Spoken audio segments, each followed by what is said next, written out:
राज्यातल्या 29 महानगरपालिकांच्या सार्वत्रिक निवडणुकांच्या प्रचारतोफा आज संध्याकाळी थंडावल्या।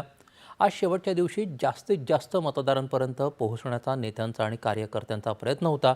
आज ठिकठिकाणी प्रचार रॅली देखील काढण्यात आल्या, तर जाहीर सभांच्या माध्यमातून मतदारांना आवाहन करण्यात आलं।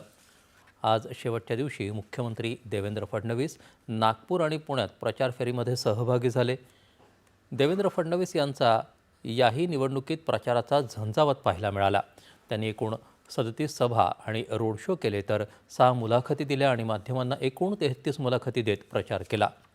तर एकनाथ शिंदे यांनी मुंबईतल्या दहिसर, बोरिवली, मागाठाणे, कांदिवली, मालाड, दिंडोशी आणि जोगेश्वरी इथल्या प्रभागांमध्ये महायुतीच्या उमेदवारांच्या प्रचारामध्ये सहभागी होऊन स्थानिक मतदारांशी संवाद साधला। शिंदे यांनी या प्रचारात राज्यभरात 11 दिवसात 51 ठिकाणी प्रचारसभा आणि रोड शो केले।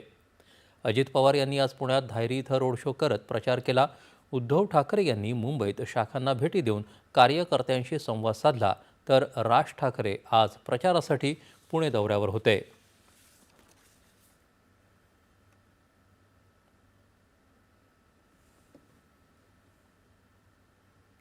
काँग्रेस प्रदेशाध्यक्ष हर्षवर्धन सकपाळ यांनी देखील आज शेवटच्या दिवशी चंद्रपुरात प्रचार केला।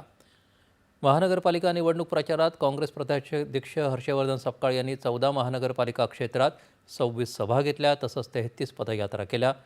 बृहन्मुंबई, ठाणे, नवी मुंबई, उल्हासनगर, कल्याण डोंबिवली, भिवंडी निजामपूर, मीरा भाईंदर, वसई विरार, पनवेल, नाशिक, मालेगाव, अहिल्यानगर, जळगाव, धुळे, पुणे, पिंपरी चिंचवड, सोलापूर, कोल्हापूर, इचलकरंजी, सांगली, मिरज, कुपवाड, छत्रपती संभाजीनगर, नांदेड, वाघाळा, परभणी, जालना, लातूर, अमरावती, अकोला, चंद्रपूर आणि नागपूर या शहरांमधल्या महानगरपालिकांसाठी 15 जानेवारीला मतदान होणार असून 16 जानेवारीला मतमोजणी होईल।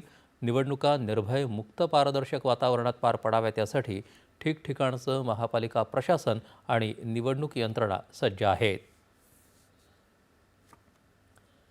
पक्षासोबत बंडखोरी करून निवडणूक लढवणाऱ्या किंवा उमेदवारी न मिळाल्यानं दुसऱ्या पक्षाकडून उमेदवारी मिळवून निवडणूक रिंगणात उतरलेल्या नाशिकमधल्या 75 जणांची नाशिक भाजपानं हकालपट्टी केली आहे।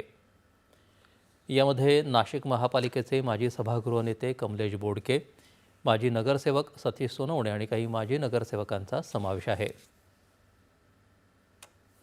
यानंतर